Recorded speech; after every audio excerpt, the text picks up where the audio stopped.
Hello, I'm Dr. E.T. Adhikari, Assistant Professor, and today I will discuss about the topic intimate relation exploring Indian sexuality. ये जो हमारा topic है ये PhD course work में भी अभी ऐड हुआ है and this intimate relation is a very sensitive topic means it intimate means very close to in relationship and relationship mainly intimate relationship is happened between male and female. Intimate relation महिला और पुरुष के साथ ही हो सकता है। वैसे तो हमारे रिलेशनशिप इंटीमेट और क्लोज रिलेशनशिप हमारे भाई बहन माता पिता सबके साथ होता है, लेकिन इंटीमेट रिलेशनशिप में हमारे इमोशन फीलिंग्स के साथ जब सेक्स जुड़ जाता है तो हम उसे इंटीमेट रिलेशन कहते हैं। वैसे तो इंडियन सोसाइटी में जो इंटीमेट रिलेशनशिप है वो आफ्टर मैरिज ही बनता है, लेकिन अब आज के संदर्भ में या आज के सिनेरियो में अगर हम देखें तो हमारे जो सोसाइटी में इंटीमेट रिलेशनशिप बन रहे हैं वो बिफोर मैरिज ही बन रहे हैं।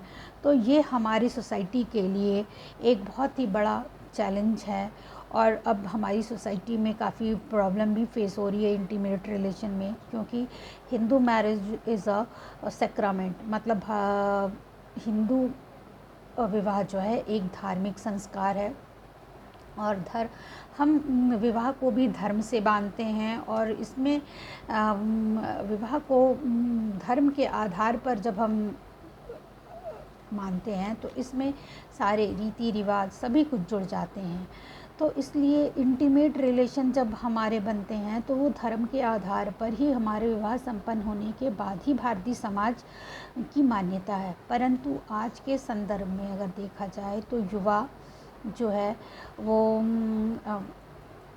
शिक्षा ग्रहण करने के बाद जब वो अपने घर से बाहर निकलता है कार्य करने के लिए, और कार्यस्थल पे महिला पुरुष सभी होते हैं, जब वे साथ काम करते हैं तो इमोशनली और उनकी फीलिंग एक दूसरे के साथ जुड़ती है, तो धीरे धीरे यही फीलिंग ज़्यादा इंटीमेसी इनकी बढ़ती है, तो ये सेक्स तक पहुंच जाता है। जब ये सेक्सुअली इन्वॉल्व हो जाते हैं तो ये इंटीमेट रिलेशन एक तरह से कहा जाए कि ज़्यादा घनिष्ठ हो जाता है। जब ये ज़्यादा बढ़ जाता है, ज़्यादा घनिष्ठ होता है, तो फिर ये सोसाइटी में क्या इंटीमेट रिलेशन में लोग आज लिव इन रिलेशन में रह रहे हैं, मतलब वो अलग रहते हैं अपने घर परिवार को छोड़कर, या वो बिना शादी के जो है सोसाइटी में रहते हैं। जो सोसाइटी अभी इसकी मान्यता, हमारी भारतीय समाज इस चीज़ की मान्यता नहीं देती, इसलिए इंटीमेट रिलेशन को भारतीय संस्कृति और कल्चर और के हिसाब से सोसाइटी में उचित नहीं माना जाता, क्योंकि हम भारतीय समाज में संबंध जो है एक इमोशन फीलिंग्स के साथ एक मजबूती प्रदान करते हैं। इसलिए जब भी हमारे यहाँ इंटीमेट रिलेशन के साथ जब सेक्स जुड़ता है तो आफ्टर मैरिज ही जुड़ता है, और आफ्टर मैरिज जब ये सेक्स जुड़ता है तो अगर हमारे इस रिलेशनशिप में कोई भी दिक्कत आती है तो हमारे माता पिता, हमारे घर वाले सभी एक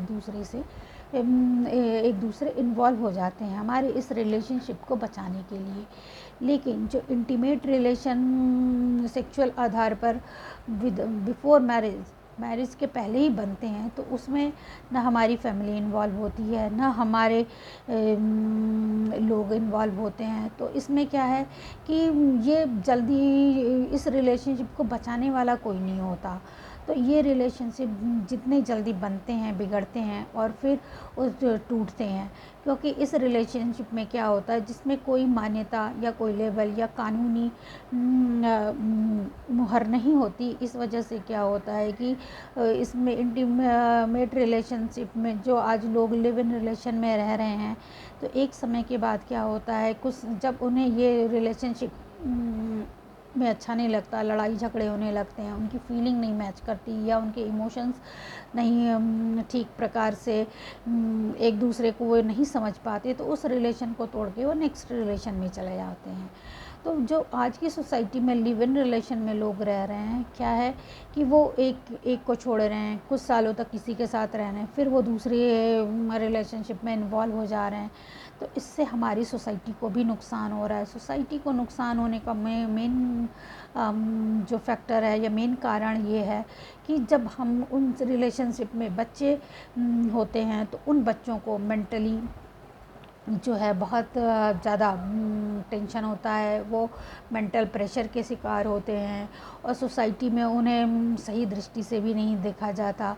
तो कभी कभी वो मेंटल डिसऑर्डर, मानसिक बीमारी की समस्या से भी जूझते हैं, जो एक बहुत बड़ी आज की सोसाइटी में बहुत बड़ी समस्या है।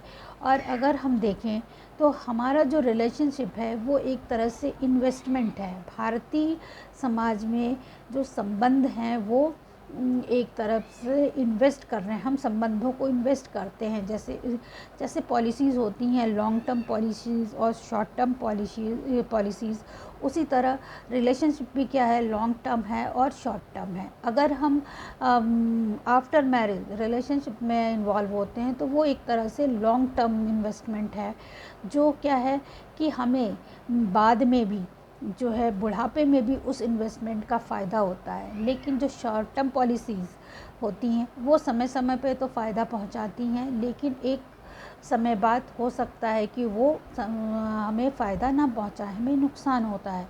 तो जब भी हम इंटीमेट रिलेशन में किसी के साथ जुड़ते हैं तो उसमें चैलेंजेस होता है, लेकिन उसमें प्रोटेक्शन कम होता है। क्योंकि इंटीमेट रिलेशन में जब अगर हम बिफोर मैरिज जुड़ते हैं तो उसमें से प्रोटेक्शन एंड चैलेंजेस जो है कम हो जाता है, लेकिन आफ्टर मैरिज जब हम जुड़ते हैं तो प्रोटेक्शन और चैलेंज बढ़ जाता है। क्योंकि हमारे जितना चैलेंज बढ़ता है हमें प्रोटेक्शन भी मिलता है, तो हम हर चैलेंज का सामना आसानी से कर लेते हैं। लेकिन अगर इस रिलेशन में हमें प्रोटेक्शन, जो शॉर्ट टर्म रिलेशंस होते हैं या इंटीमेट रिलेशन बिफोर मैरिज बनते हैं, उसमें क्या है, प्रोटेक्शन कम होता है और चैलेंजेस ज़्यादा होता है। तो इसमें क्या है कि चैलेंजेस तो बढ़ते हैं लेकिन हमें किसी का प्रोटेक्शन नहीं मिलता, तो चैलेंजेस और ज़्यादा बढ़ जाते हैं, जिसमें हम जो है टेंशन, एंजाइटी और इस तरह की बीमारियों के भी शिकार हो जाते हैं। कभी कभी लोग इसमें क्या करते हैं, आत्महत्या भी कर लेते हैं इस रिलेशनशिप में। या कभी कभी क्या होता है कि इनको एक तरह से कल्चरल जो है स्टिग्मा, एक कलंक की तौर पे देखा जाता है। तो इसलिए इंटीमेट रिलेशंस आज हमारे एजुकेशन कहें कि पढ़ने के बाद लोग लॉजिक ज़्यादा ढूंढते हैं, एनालिसिस ज़्यादा करते हैं, इसलिए जो है लिव इन रिलेशंस की जो बात हमारे सोसाइटी में ज़्यादा हो रही है। और इस वजह से क्या है कि हमारी सोसाइटी में लोग जो हैं इस रिलेशन को अभी एक्सेप्ट नहीं कर पा रहे हैं, क्योंकि हमारी सोसाइटी में अभी इस चीज़ को अभी पूर्ण रूप से सामाजिक या संस्कृति का दर्जा नहीं दिया गया है, जैसा कि वेस्टर्न कल्चर में है। तो western culture, if we see live in relation और intimate relation before marriage, it is a part of western culture, not Indian culture. Still we are following because of our education or our logical power. हम अपनी तर्क शक्ति से हम इस relationship को बढ़ा रहे हैं, मानते हैं, लेकिन जो है अभी हमारी सोसाइटी ने इस रिलेशनशिप को एक्सेप्ट नहीं किया है। हालांकि कोर्ट ने इस रिलेशनशिप से उत्पन्न हुए बच्चों को बहुत सारी सुविधाएं दी हैं, लेकिन अभी जो इनके पेरेंट्स हैं, क्योंकि वो पेरेंट्स पूर्ण रूप से वो उनके अभिभावक नहीं कहला सकते, क्योंकि वो बिफोर मैरिज मतलब शादी से पहले वो रिलेशनशिप में हैं, तो इसलिए उनको कोई विशेष प्रकार की सुविधा नहीं दी गई है। लेकिन उनके बच्चों के भविष्य को देखते हुए कोर्ट ने सिंगल पेरेंट का उनके एडमिशन के समय या उनके फ्यूचर के लिए बहुत सारी सुविधाएं प्रदान की हैं। धन्यवाद।